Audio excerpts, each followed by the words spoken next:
Bonsoir à toutes et à tous, bienvenue sur la chaîne. Aujourd'hui, nous allons nous arrêter sur une intrigue d'une intensité rare dans Plus belle la vie, encore plus belle. Une intrigue qui ne repose ni sur une enquête spectaculaire ni sur un danger immédiat, mais sur quelque chose de bien plus insidieux, plus profond, plus douloureux encore, la peur de perdre sa place dans le cœur de ceux qu'on aime. Dans les prochains épisodes, Ariane Hersan et Zoé vont se retrouver au bord d'une fracture intime, silencieuse, presque invisible de l'extérieur, mais capable de tout faire voler en éclats. Car lorsqu'une famille déjà fragile est confrontée à l'arrivée d'un nouvel enfant, ce ne sont pas seulement des projets qui changent. Ce sont des blessures anciennes qui se réveillent. Des peurs enfouies qui refont surface. Et des silences qui deviennent plus lourds que n'importe quelle dispute. Ariane pensait pouvoir gérer cette grossesse. Elle croyait pouvoir tout maîtriser, tout anticiper, comme elle l'a toujours fait dans sa vie professionnelle. Mais cette fois, rien ne se déroule comme prévu. Face à elle, Zoé s'éloigne. Elle se referme. Elle se braque. Et derrière cette distance, il y a une angoisse profonde, celle d'être remplacée, d'être reléguée au second plan, de revivre l'abandon qu'elle n'a jamais vraiment surmonté. De son côté, Ariane lutte contre une autre peur, tout aussi violente, celle de reproduire l'irréparable. Celle de faire à sa fille ce qu'elle s'est juré de ne jamais refaire. Car cette grossesse n'est pas seulement une promesse de vie. Elle est aussi une épreuve morale, émotionnelle, presque existentielle. Comment accueillir un nouvel enfant sans jamais laisser l'autre croire qu'elle compte moins ? Et c'est là que l'intrigue devient bouleversante. Parce que tout se joue dans les détails. Un regard. Un silence. Une discussion autour d'un prénom. Des mots maladroits qui réveillent un passé douloureux. Et puis, au moment où l'émotion atteint son point de rupture, le corps d'Ariane lâche. Les premières contractions apparaissent.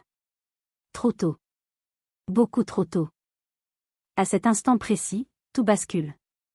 La colère disparaît. La distance s'effondre. Il ne reste plus que la peur. Peur de perdre ce bébé. Peur de perdre sa mère. Et pour Zoé, une réalité brutale, malgré ses blessures, malgré ses doutes, Ariane est indispensable. Et elle pourrait la perdre. Cette intrigue nous rappelle une chose essentielle, dans Plus belle la vie, encore plus belle, la famille n'est jamais un acquis. Elle se construit dans la douleur, dans l'urgence, dans les erreurs et les tentatives de réparation. Et parfois, c'est au bord du drame que les vérités les plus profondes émergent. Alors jusqu'où cette épreuve va-t-elle transformer Ariane et Zoé ? Cette grossesse sera-t-elle une chance de se rapprocher ou une fracture définitive ? C'est ce que nous allons analyser ensemble, en profondeur, dans cette vidéo.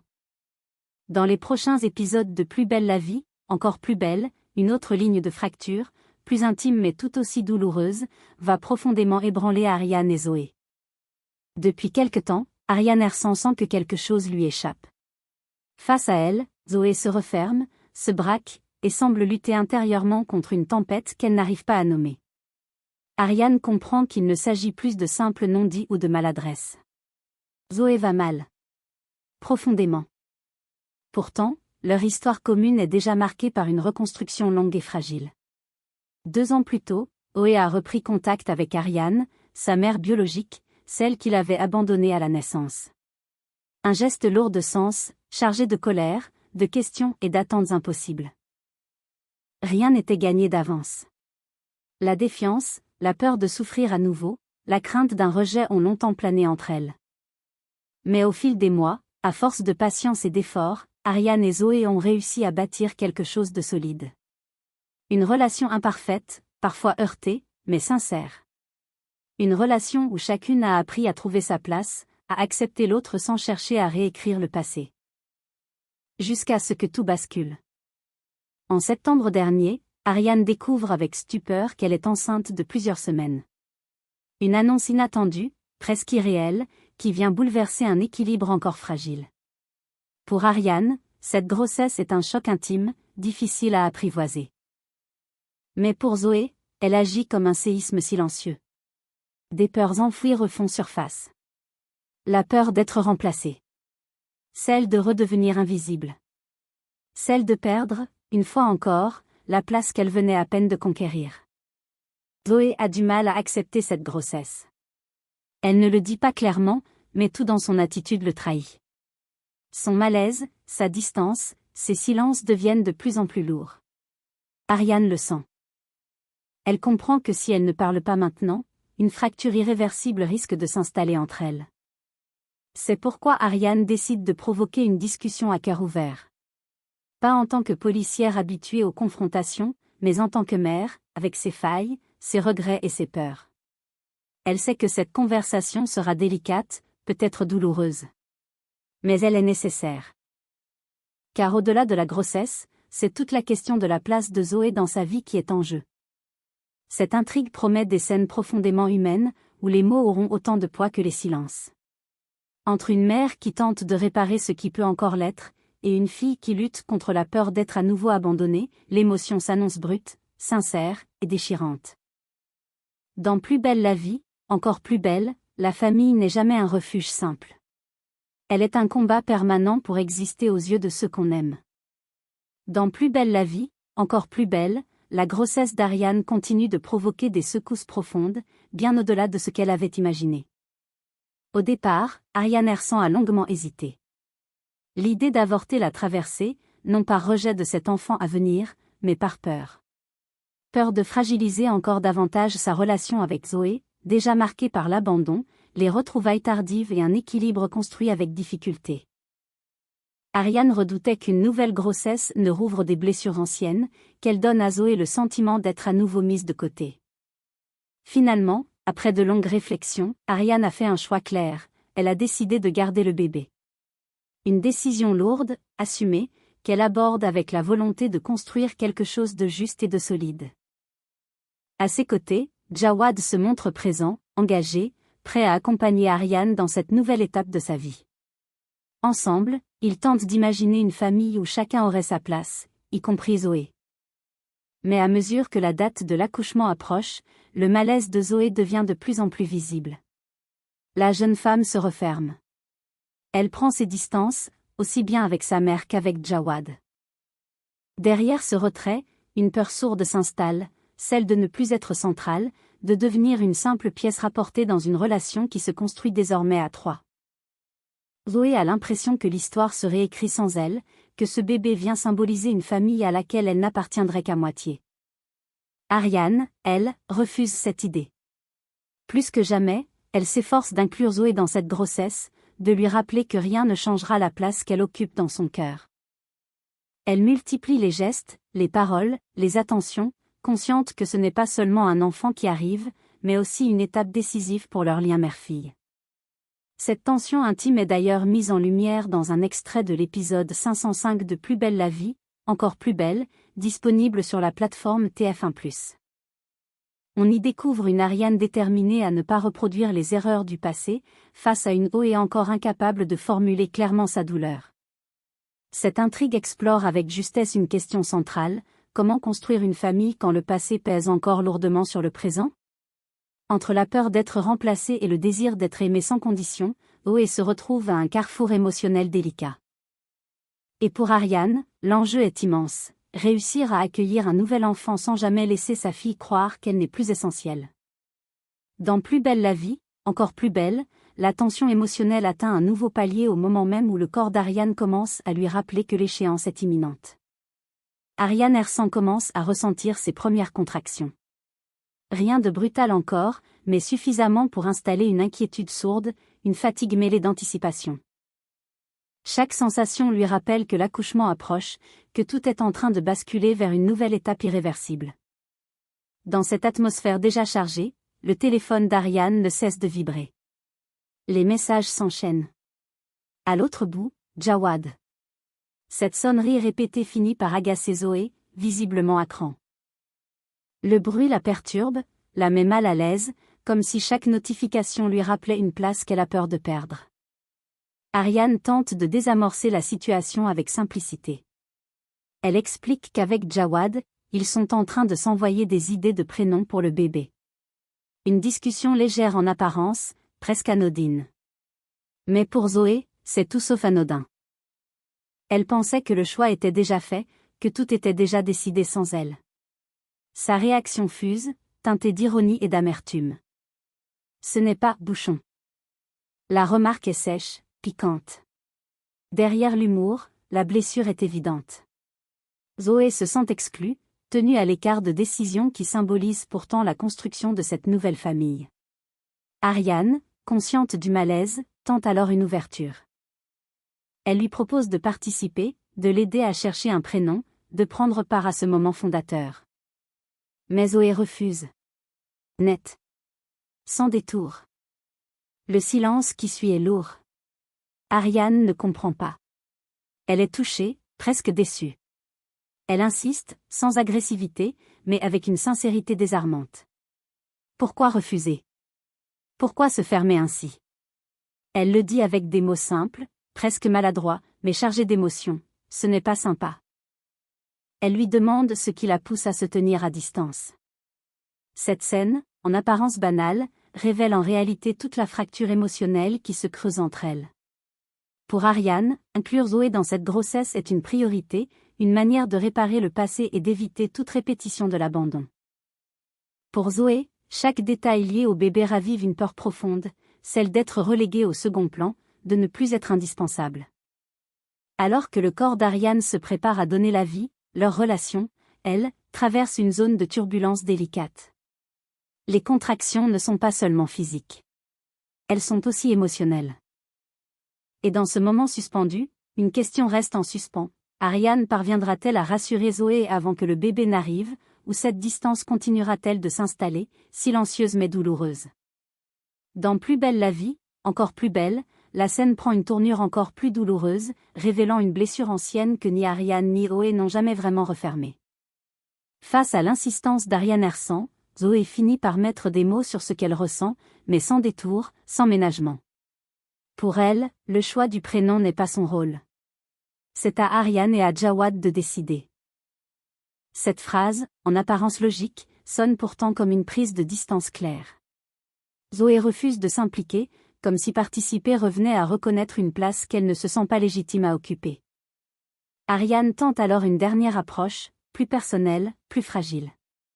Elle ne parle plus en tant que future mère, mais en tant que femme qui cherche un lien. Elle lui répond simplement que, elle, ça lui ferait plaisir que Zoé les aide. Pas par obligation. Par envie. Par besoin aussi. Elle lui tend la main, ouvertement, sans stratégie, espérant un signe, même infime. Mais Zoé reste campée sur ses positions. Elle ne cède pas. Elle se ferme un peu plus, comme pour se protéger d'une émotion qu'elle refuse d'affronter. Et puis vient la phrase de trop. Celle qui fait basculer la scène dans une douleur silencieuse. Zoé lâche, presque détachée, qu'au pire, Ariane n'a qu'à demander à la sage-femme de choisir le prénom pour elle. Une réplique sèche, brutale, qui tombe sans avertissement. Ariane est blessée. Profondément. Elle reste sans voix. Car cette phrase ne renvoie pas seulement à la grossesse actuelle. Elle réveille un souvenir précis, intime, douloureux. Lors de la naissance de Zoé, c'est exactement ce qui s'est passé. Ariane n'avait pas choisi le prénom de sa fille. Ce choix lui avait échappé, dans un contexte marqué par la solitude, la peur et l'abandon. En une phrase, Zoé vient de rouvrir une plaie que sa mère porte encore en elle. Peut-être sans le vouloir. Peut-être par maladresse. Mais le mal est fait. Le silence qui suit est lourd, chargé de non-dits. Ariane encaisse, incapable de répondre, consciente que ce moment dépasse largement une simple discussion autour d'un prénom. C'est toute leur histoire qui s'invite dans la pièce. Une histoire faite de manque, de décisions subies, et d'un amour qui cherche encore comment se dire sans faire mal. Alors que les contractions d'Ariane continuent, c'est une autre douleur qui s'impose. Celle de comprendre que, malgré tous ses efforts, le passé continue de s'infiltrer dans le présent. Et que pour Zoé, accepter cette grossesse, c'est aussi affronter ce qu'elle n'a jamais osé dire à sa mère depuis sa naissance. Dans Plus belle la vie, encore plus belle, la scène atteint un sommet d'émotion, mêlant vérité intime, peur et espoir fragile. Face à Zoé, Ariane Hersan trouve enfin les mots justes. Elle ne cherche plus à se défendre ni à convaincre. Elle dit simplement la vérité. Oui, ce n'est pas elle qui a choisi son prénom à la naissance. C'est une sage-femme. C'est un fait. Mais ce fait n'a jamais effacé ce qu'elle ressent. Elle lui confie qu'elle a toujours adoré ce prénom. Zoé. Un prénom qui signifie la vie. Et depuis qu'elle connaît sa fille, depuis qu'elles ont appris à se retrouver malgré les blessures du passé, ce prénom a pris encore plus de sens à ses yeux. Ces mots ne sont ni stratégiques ni calculés. Ils viennent du cœur. Ils racontent un amour tardif, imparfait, mais profondément sincère. Ariane ne cherche pas à réécrire l'histoire. Elle l'assume, avec ses manques et ses regrets, tout en affirmant ce qu'elle ressent aujourd'hui. C'est précisément à cet instant, alors que l'émotion est à son comble, que le corps d'Ariane lâche. Les contractions deviennent soudain plus fortes, plus rapprochées. Cette fois, il n'y a plus de doute. Ce n'est pas normal. C'est beaucoup trop tôt. La panique s'installe immédiatement. Zoé comprend que quelque chose ne va pas. La colère, la distance, les reproches disparaissent en une seconde. Il ne reste plus que la peur. Peur de perdre ce bébé. Peur de perdre sa mère.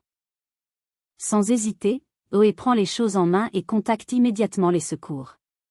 Pour la première fois depuis longtemps, elle agit pleinement comme une fille inquiète, présente, impliquée. La scène bascule alors dans une double incertitude. Ariane va-t-elle perdre son bébé? Cette grossesse, déjà si fragile émotionnellement, est-elle en train de se transformer en drame? Et Zoé, confrontée brutalement à la possibilité de perdre à nouveau, va-t-elle réussir à trouver sa place dans cette famille en train de se construire? Dans ces instants suspendus, plus belle la vie, encore plus belle rappelle que la famille n'est jamais un acquis. Elle se joue souvent dans l'urgence, la peur et les silences. Mais parfois aussi dans un geste, un mot, une réaction instinctive qui dit tout de ce qui compte vraiment. Les réponses viendront dans les prochains épisodes. Mais une chose est déjà certaine. Cette épreuve marquera profondément Ariane et Zoé, et pourrait bien devenir le point de bascule décisif de leur relation. Et c'est peut-être là que réside toute la force de cette intrigue de Plus belle la vie, encore plus belle. Elle ne cherche pas à offrir des réponses immédiates ni des solutions simples. Elle nous place face à une réalité inconfortable, aimer ne suffit pas toujours à réparer les blessures du passé. Parfois, aimer, c'est aussi accepter de faire face à ce qui fait mal, sans savoir si l'on sera compris. À travers Ariane et Zoé, la série raconte quelque chose de profondément universel. La peur d'être remplacé. La peur de ne plus compter. La peur de revivre un abandon que l'on croyait enfoui. Et en miroir, la peur de mal faire, de répéter l'irréparable, de briser ce que l'on a mis des années à reconstruire. Cette grossesse, qui devait être une promesse de vie, devient alors une épreuve de vérité. Elle oblige chacune à se dévoiler, à affronter ses failles, à dire ce qui n'a jamais été formulé. Et lorsque le corps d'Ariane lâche, lorsque l'urgence s'impose, tout le reste disparaît. Les reproches. Les silences. Les distances. Il ne reste que l'essentiel. La peur de perdre. Et l'amour, brut, instinctif, irrépressible. Rien ne dit encore comment cette épreuve se terminera. Rien ne garantit que les blessures se refermeront facilement. Mais une chose est certaine, après ce moment, plus rien ne sera exactement comme avant. Car certaines crises ne détruisent pas seulement. Elles révèlent. Elles forcent à regarder l'autre autrement. À comprendre ce qui compte vraiment. Dans Plus belle la vie, encore plus belle, la famille n'est jamais un refuge parfait. Elle est un combat fragile, parfois douloureux, mais profondément humain. Et c'est précisément dans ces instants de bascule, quand tout semble pouvoir s'effondrer, que naissent parfois les liens les plus sincères. Les prochains épisodes nous diront si Ariane et Zoé parviendront à transformer cette épreuve en point de rapprochement ou si cette fracture laissera une cicatrice durable. Une chose est sûre, cette histoire marquera un tournant décisif dans leur relation, et rappellera que, dans cette série, l'émotion la plus forte naît souvent là où l'on s'y attend le moins.